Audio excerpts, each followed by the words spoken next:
Jets fans, three big things in the news today. First, we're going to go ahead and take a look at Nik Ehlers' injury. Then let's take a look at those rescheduled games. The schedule's finally out. And also, where should Blake Wheeler fit back into the lineup? Our fearless captain, Blake Wheeler, number 26, is returning, and not a moment too soon with Nik Ehlers being injured and all this COVID mess running through the Jets. Welcome to the worst sports channel on YouTube, Hot Garbage Sports, with me, Coach Ryan D. The Jets against the Capitals last night, and Nik Ehlers, one of the star players for the Winnipeg Jets, ended up taking a knee-on-knee from Dmitry Orlov. It was ugly. It was nasty. Ehlers is going to be out for a little bit of time. It's a minimum 1 week right now, but I have it on good authority. It could be anywhere from 2 to 8 weeks. And for this hit, Dmitry Orlov has been given a 2-game suspension by the NHL Player Safety Committee. Look, whether you agree it should be 2 games, 3 games, 4 games, it's irrelevant. We go down this song and dance, dog and pony show every single time somebody gets suspended. Everybody's got an opinion about it.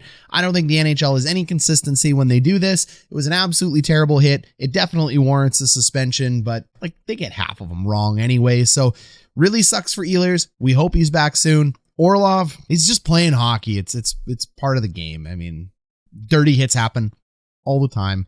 The Jets, the fans, everyone's going to have to shrug it off, and Nik Ehlers is going to contribute to the physiotherapy economics of the world, I guess.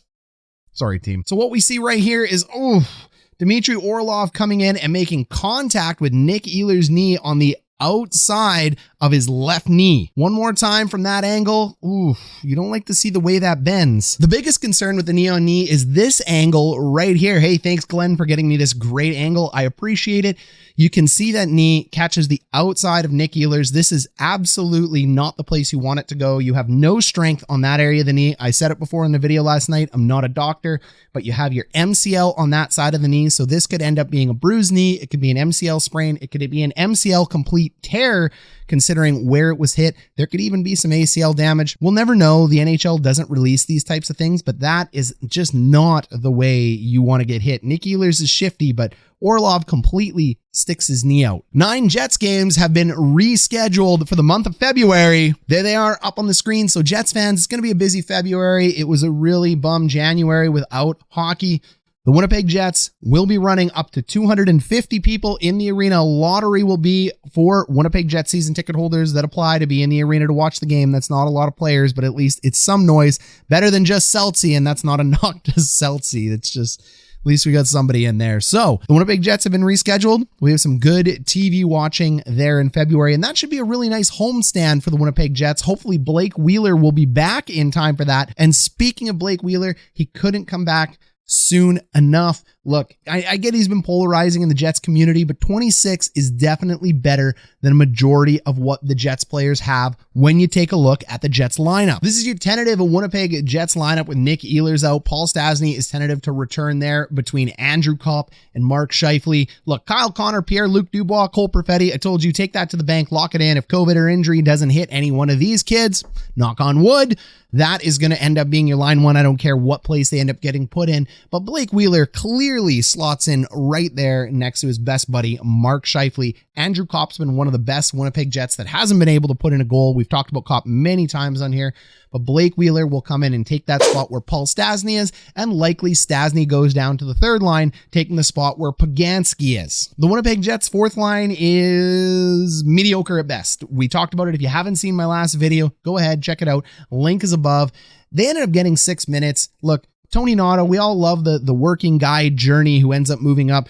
Christian Reichel, his dad, has an NHL pedigree. And then Christoph Vesalainen, he's a first-round draft pick that just unfortunately keeps underperforming, and we don't know if he'll ever actually hit the potential he was supposed to hit. But hey, there are 30% of first round picks that end up busting out, or not busting out, but not being worthy of a first round pick. So they may end up getting NHL minutes. Vesalainen doesn't count as a bust because he's played in the NHL at this point, but I mean, to us, feels like a bit of a bust at this point, a little bit of a late bloomer, but maybe a Logan Stanley it and end up joining a little bit later. But the point of the matter is that Blake Wheeler will be returning to the Jets. The game he was injured against the Vancouver Canucks, short memories, I know, it was one of his best games of the season and maybe of his career. He was absolutely on fire. And we got to give Wheeler a little bit of a break. I mean, at the end of the day, age is part of it, but also The guy's only had down seasons during this COVID-19 problem. So yes, it could be age, but also he talked about it in his press conference today. We've all talked about it as Jets fans. There's nobody in the rink. Paul Maurice talked about it on his exit. It doesn't feel the same. It's hard to get up and go to the rink. It's hard to practice. Yeah, I know. Smallest violin in the world for somebody making $8.5 million or any NHL player for that matter. That's how they're feeling. Our stress levels adjust depending on what scenario we're in.